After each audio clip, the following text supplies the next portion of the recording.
3 dream scenario records you get that feature on. Give me those 3 artists. I would say It could be the hook.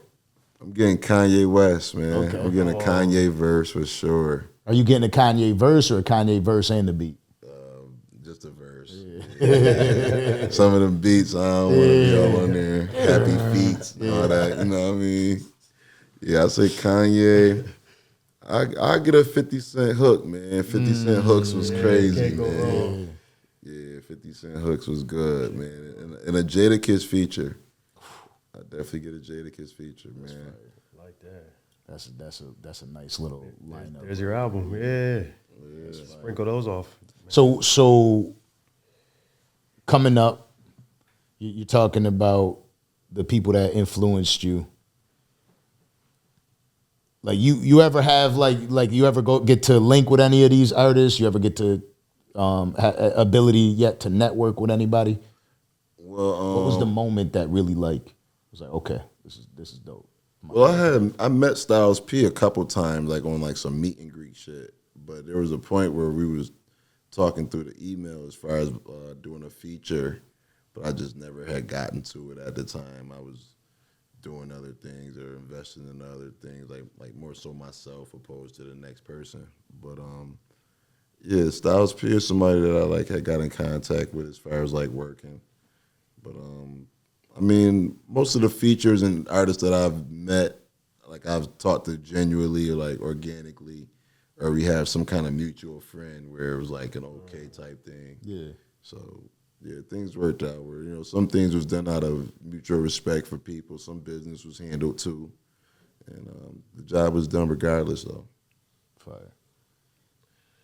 On top of having a label, doing the music, you're in the merch as well. Mm-hmm. So talk to us about what that has been like for you, that experience, because that's not a simple process as well. Yeah, man, I got the Piff Apparel headquarters right now in Lockport, New York. We just opened a little small shop up there. I've been doing merch since like 2019, though. I was my boy was letting me use his heat press at a point. I was cutting out these logos myself, putting them on hoodies, you know what I'm saying? But I ain't gonna lie, man. I'd be lying if I ain't say Griselda's wave with the merch wasn't very inspirational. Like seeing West Side Gun with them hoodies doing that with the tees and the designs was crazy, and I'm seeing the numbers come from that, and it's like, man, I feel like I'm able to do that too. Right. You know what I mean, that shit made me want to try it. So like, I put my Piff. The first time I saw the Piff shirt was somebody from North Carolina wanted one. He asked me like, do I got any? And that's what made me want to get into the merch, like seeing that. So like, I started getting my own logos printed up. I would cut them out myself, use the heat press, put them on shirts. I did a lot of trial and error with that. You know what I mean? Fucking up shirts and shit, knowing the temperature right and all that. You know what I mean? Having it too long, putting a black stain on the shirt. But different blends, all type. Over the years, I got better with quality and like finding different vendors and sites to go through for the merch. And I've been doing good, man. I'm really out of Piff hoodies right now. I'm trying to I'm waiting on the next order to come in. I got a whole new color, 5, 6 different colorways coming in. Fire. But the hoodies definitely sell out for me, man. I'll say that much. Reinvestment is a big thing that a lot of artists don't understand. A lot of people in general when you're running a business. Right. Now, when you're getting that money and you're reinvesting, I'm sure you've taken some losses as well. Yeah. How are you as far as like keeping yourself on the right path with doing everything? I feel like most, they see a little bit of money and they're blowing it right away. Like they're going to the club and like, I'm the best rapper in the game. I just made some money off this shit, you know what I'm saying? So I've been there, man. You know, it's just, I feel like just so people ain't used to having things. Like when you get it, it's different. But like if it becomes consistent, I think your management will be better because you ain't worried about it just being like a once in a while type thing. But I know for me, when it comes to like investment, I just think of like the profit and knowing that I'm going to be able to make more if I be a little disciplined with my decisions on my spending. Like if I put towards this, I know it's something I can recoup from, opposed to like putting something over here, and it's just gonna be sitting there, like, you know what I mean? Like you said, I done took losses. I done made some bad choices financially, where it's like, do I really want to do that again? Yeah. You know what I mean? And with staying busy, doing all this stuff between the merch, taking care of the artists, and planning your future, how you want to get your projects out there. We saw some footage of you golfing. Oh man, yeah. Like before you say that, like here goes the odd part, right? If it's cold out here. It is cold. It's too late now. Yeah, I just wanted to pick up a new hobby, man. I said, you know, I ain't never golf. It's all these golf courts out here. Like, I'm gonna try it out, man. I played one game, man. I did like 13 out of the 18 holes. I ain't gonna lie, it was raining. It's a long game, first times. Yeah, trying to drive that cart, you know what I'm saying? The cart was dope, I ain't gonna lie. I love like a little golf cart joint. But that was good, man. I ain't gonna lie, man. Toneyboi been ducking me. Him and Deuce, man. They've been ducking me on the golf game for like a couple weeks now, man. I don't know what's going on. I think they keep calling in sick. Well, you know, just because that's not something you really see from where we're from. You know, it's not really the most popular hobby over basketball or football or whatever.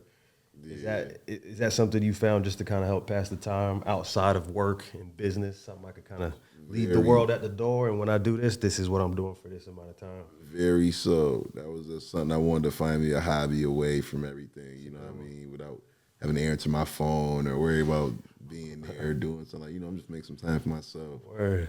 And time, with golf too, man, time flies. I was out there for like 2 hours, 3 hours. Yeah. Like, didn't think nothing about it. Like, walk that landscape. Yeah, that's a lot of walking. Yeah. It's a lot of walking.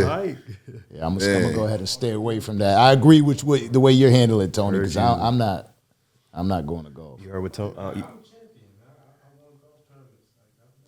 not gonna lie. I didn't expect this, right? I would tell you why I don't expect it. We're from Buffalo, New York. We're from Niagara Falls. We're minorities. That's something that we usually see the white people do. Yeah. That's you know. Like if somebody's like, I'm going to play golf, I'm like, he's like, I don't even need to see you. I'm just like, that's he's white.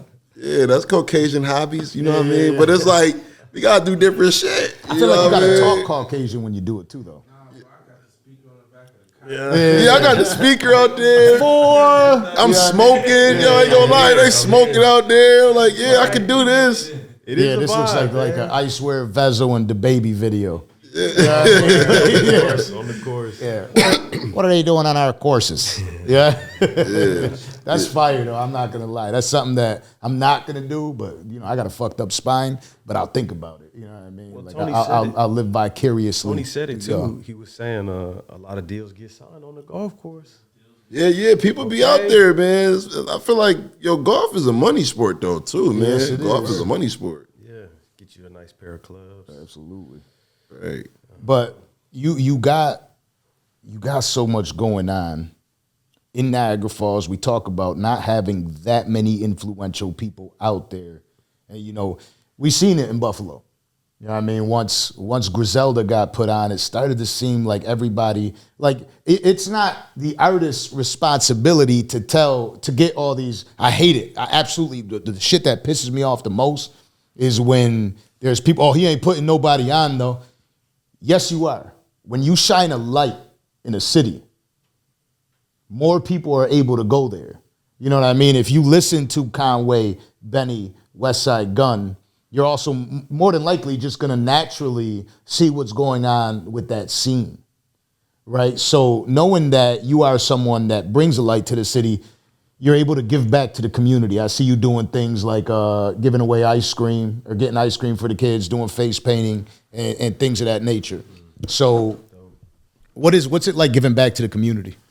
It's fun, man. Like I said, I've just been having fun with this career of mine. You know what I mean? It was fun, like, to do something like that. I've been giving ice cream back for like 7 years now, though. You know what I mean? So it's finally good that the recognition is becoming on a bigger platform of acknowledgement. But it was it's just fun, man, seeing the excitement on kids' faces, you know what I'm saying? Everybody happy. It was a hot day. Yeah. You know what I mean? Being a relief to some people out there, man. You know, I get a kick out of that, you know, we've been doing a backpack thing for a couple years too. You know what I mean? Doing backpack giveaways and like you said, face painting, doing other kid activities, bounce houses. I done did cookouts, all type of stuff for the community. So I just like doing it, man. It's fun. You know what I mean? It gives us something to look forward to. Yeah, a little bit of more motivation too. And man, it feels good to give sometimes, man. Yeah, you know what I mean? Especially if you do a lot for yourself, it's a blessing to be able to do that for others as well, let alone the kids, let alone, help somebody get a meal for the day or whatever the case is. That's what it's about. That's some of the best shit in the world, man. It's dope that you make that a priority. Like you said, 7 years. That ain't cheap. Yeah, it ain't. You know what I mean? It becomes an expense. I think it's a thoughtful investment. You know what I'm saying? Right. Because I feel like anybody could do this, but it's about who really wants to. You know what I mean? That's fire, though. You were able to, we this year were able to come back to Buffalo and win our first award for Podcast of the Year. And which, thank you, by the way. I knew I was going to win. Nice. But you were able to accept an award on behalf of Toneyboi. Yeah, my boy. What was that like for you, getting up there and accepting that for him for Engineer of the Year? And also on top of that, the follow-up question is are you waiting for that moment for yourself? Well, honestly, I was nominated that night too. So I thought I was going to win. I didn't know what was going on. I just had mad people saying they voted for me, so I had just faith in that and confidence myself, But to see Toneyboi win, it was like, oh shit. Now I'm looking for Toneyboi, and my boy never made it to the award show. My boy was at the bar before the award show and never made it. So I went up there. Well, not even out of town. It was. So when they calling him, I'm walking down the aisle. Everybody looking at me like, okay, where's he going? I'm thinking about to sabotage the show because that's not Toneyboi. Yeah. So I get up there and that's not him. I accept the award for him. I call him like, dude, you ain't even here. I leave my I put a general story on the story like, man, Toneyboi supposed to be here. He's somewhere pop, drunk as hell. Yeah, my boy won though. Yeah, he ain't make it, man. He partied too soon. Yeah.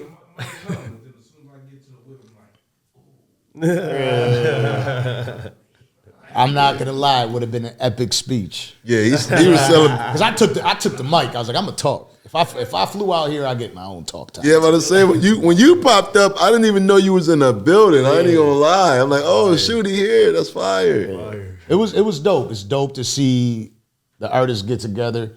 The shit that pisses me off about it is everybody needs to show up. Right? It doesn't need to be a thing of I don't think I'm gonna win or I wasn't nominated and I should have been nominated. The way that people are finding you is by being present. A lot of the times people just ain't even heard of you yet. Right. Or you didn't do the right job marketing yourself or telling somebody, hey, not make sure that you get me in there. You know what I'm doing. It's just too much pride. Too much pride. Way too much pride out in this city. Like you go to these other cities and states and you see people that are like, they don't care. They don't care if you if they don't know you in their boy raps. They're still gonna go ahead and take a chance to listen to the music. Down south is a lot better with that. That's why they're able to get their music moving. Out here, we still have that problem of, you hand somebody an album, and they're like, "Nah, my cousin rap. You need to listen to his." You know what I mean? Yeah. Loyalty. That's it's like, don't nobody want to listen to Burnt Bread.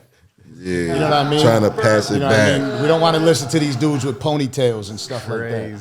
You know what I mean? So it's beads. Yeah. Yeah, shit is crazy. So do you feel like you've put in enough work to get these nominations and get this award?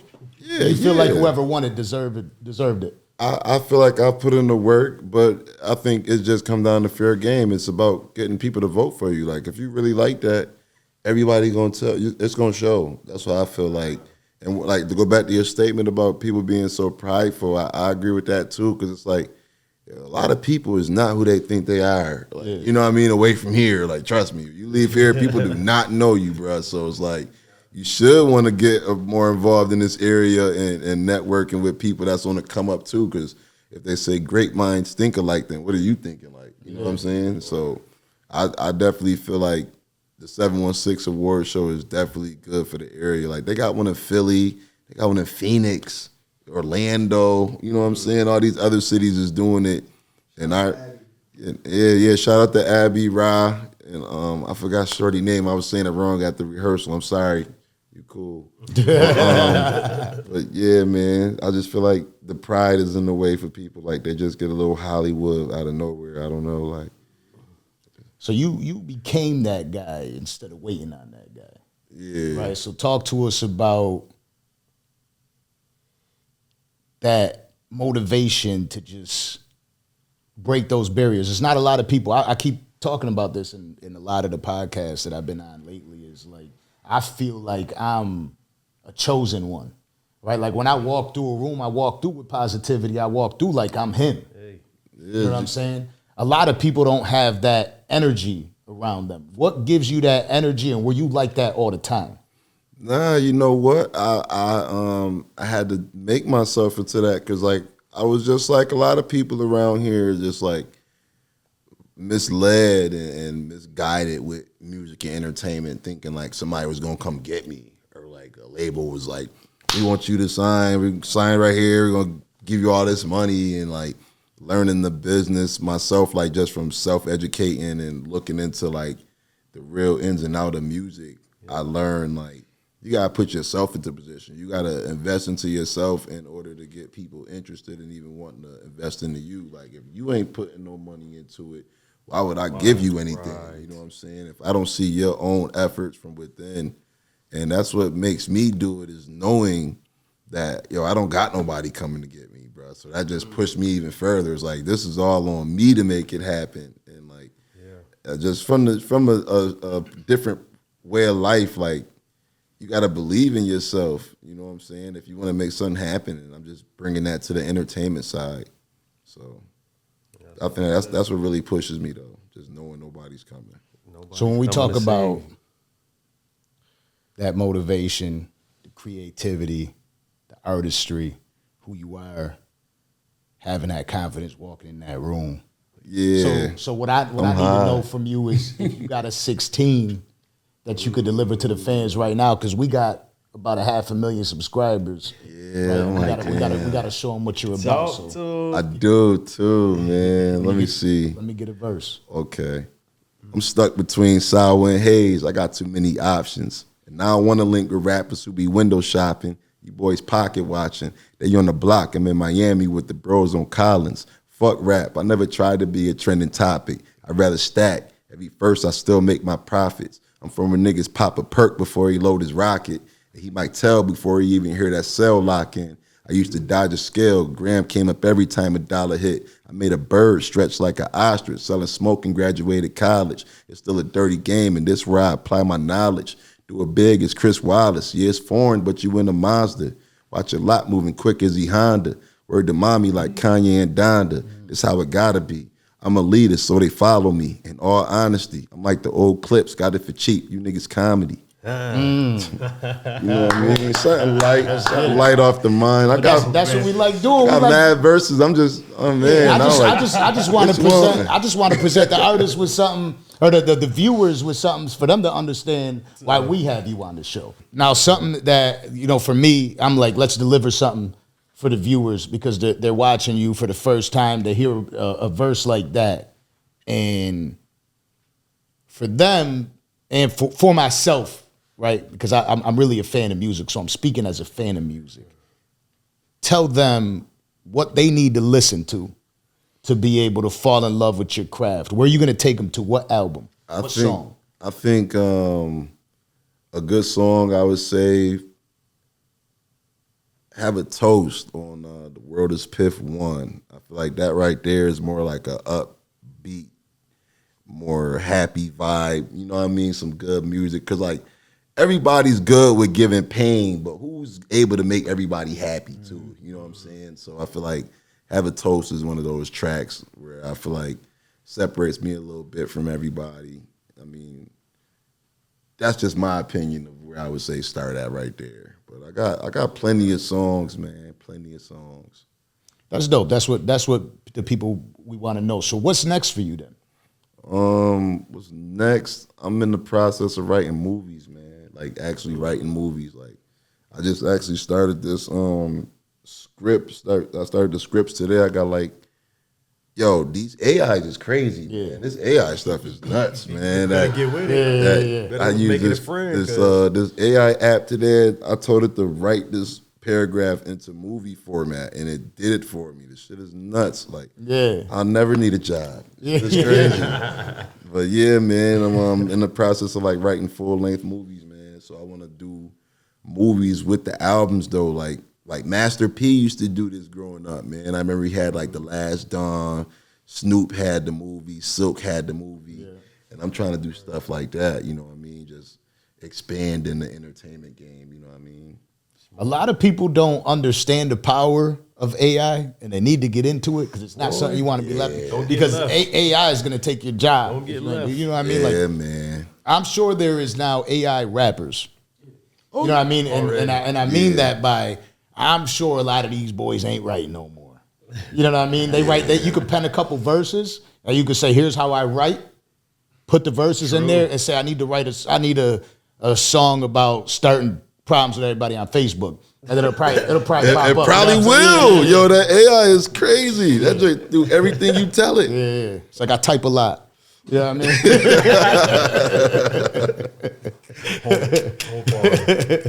mean? But like, bro, it's been a pleasure to be able to bring you out and have this conversation with you.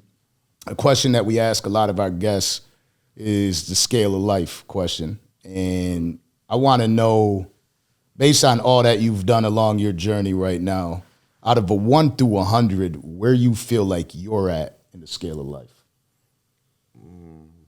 In the scale of life, honestly, I feel like I'm at like an 80. I'll say an 80 because I know it's still work to be done, but I'm in a good place. You know what I'm saying? I've made a lot of progression over the years and continually to graduate mentally. You know what I mean? I'm soaking up a lot of information and using it to my day-to-day life as far as just with my choices and decisions, physically, mentally, you know what I'm saying? So I would put me at like an 80 right now, man, because I know I still got work to do and there's still more to come, so I'm not fully complete, but I'm definitely in progress. So what does 100 look like? 100? Man. Is it the Ferraris, Lambos? Yeah, it's the accolades. Yeah, it's the crib. It's the crib with the Maserati. You know what I mean? The kids in the backyard and everything. Of course, every day. Good life. I do want the golf. I want my neighbor to be like a half a mile away. You know what I mean? I want to drive a golf cart to get the mail. You feel me? Like, I want to live like that. That's when I'll be at 100 and. I'm still learning, like, as far as even with the real estate thing, as far as, like, just buying a house and stuff like that, you know what I mean? So I just want to be an owner. I want to have some ownership. Once I really get into ownership, I feel like I'll be up there by that 100. So are you like a Jay-Z, a 50, a Rick Ross? Now, usually I would add another name, but I don't think we can use that. You know what I mean? Like there's another billionaire. No comment. No comment. Yeah. Just don't pick that one. Yeah. I was just watching something about bro too, man. It's crazy. It is crazy. The Baby Oil docuseries. Yeah, man. Used to be a hero for a lot of people. Yeah, I really looked up this son, man. Bro, I found out what the word entrepreneurship was because of that man. Like that was the embodiment of that.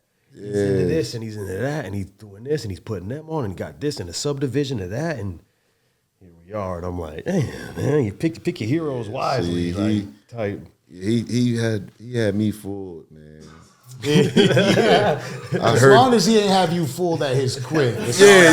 You know what I mean? Like that's all. I ain't good. never make it to no party, a lot of us man. fooled. He just had me fooled, man, because I just didn't see Diddy doing it. They've been saying this shit for years about son. So like, nah, right? Man. Especially 50. Yeah, 50's been on him. Yeah, DMX did infamously in that interview. Let me go into them Diddy parties. He playing with his fingers.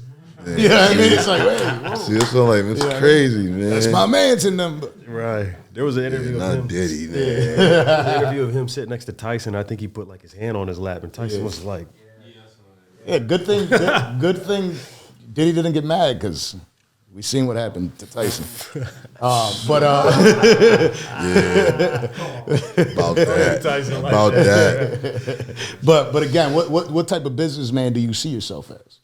Honestly, man, I see me as like a Master P, man. I'm trying to like brand Piff to the max. You know what I mean? I done had hoodies, T-shirts, rolling papers, rolling trays, socks, cups, fucking magnets. I got One Hit Debbie's edibles, fucking Fire. jerseys.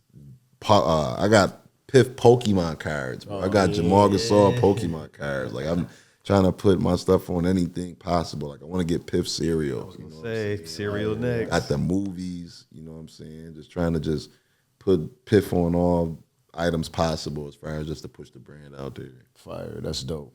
It's inspirational too. I love being able to sit down and talk with somebody, and it's not just, I got this song out there, and I got, you know what I mean? I'm telling you, like, I could get bored with an interview quick. You know what I mean? You can see it in my face where I'm looking at Kato like, you know what I mean? Like, just, this dude's been telling me about this shitty song for 28 minutes. Word. You know what I mean? But you don't understand the song, though. Let me read it off the screen. That so, you know what I mean? It's like, nah. That or sometimes, we did the shows in the earlier days, and it's like, cool, man, so what's going on? Tell us a little bit more about where you from. I'm from down south.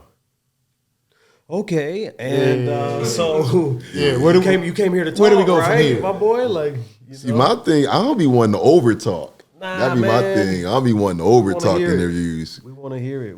Our goal, our whole enjoyment of this whole process is getting to highlight you, the artist, and let you come up here and share what you like to do for fun on the golf course and how you like to create, get the merch, and put your face on the Pokemon card. And that's what we want. Like, talk your shit. That's the whole point.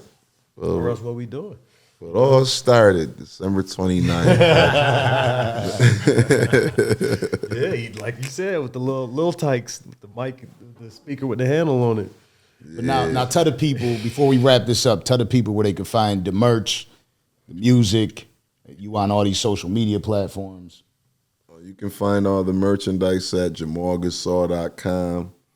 You can follow me on Instagram and Twitter at whoisjamalgasol. Facebook, I'm on there, but You spell that for them? Let them know how to Jamal, Jamal Gasol. I'm Paul and Mike's little cousin. We've been balling for years. You feel me? Been balling for some time. That was on the way. Is that what inspired the name Jamal Gasol? I tell everybody the same story, bro. I don't know. I don't know. I just made up a name one day, man. It had to somewhat come from Paul Gasol, though, right? Nah, you know what? I'm gonna be honest, man. In my city, people just give themselves nicknames that have nothing to do with them. So I made it up as a joke one day and just stuck with Jamal Gasol. Like, you know what I mean? Like, people have names like Moolah and be broke. You know what I mean? So I just made up a name and like, I'm gonna just call myself Jamal Gasol since everybody just call themselves, and that stuck. So that's how Jamal Gasol came. Like, I'm not gonna lie, Smackman is fire. Smackman. That's a fire movement right there. Like when I seen that, I'm like, that's dope. You just got to drop to Kansas City like we're gonna do it tomorrow. Well, I mean, I had to sit up for that because that's gonna be a good game, man. That's gonna be a good game, boy. I don't know though. If the Bills win, I think they're gonna go to the Super Bowl. But I don't want to speak too soon now. I think we got that team. I think we got the team that historically those types of teams are the ones that make it. The one that, the one that they said there's no way that they can make it. You know what I mean? I think that's the one that will end up making it. But my brother, I appreciate you for coming through. You know what I mean? Man. This is the off season, right? Of course, man. This is the off season. We're starting a new series and we're starting it with you. It's called the off season. We usually have our seasons 1, 2, 3, 4, 5, and now what we want to do is in the off season, we're going to be moving around and highlighting new artists for the world to hear. So we appreciate everybody for tuning in. Remember, you can follow us on all platforms at the Danza Project. It is what it is.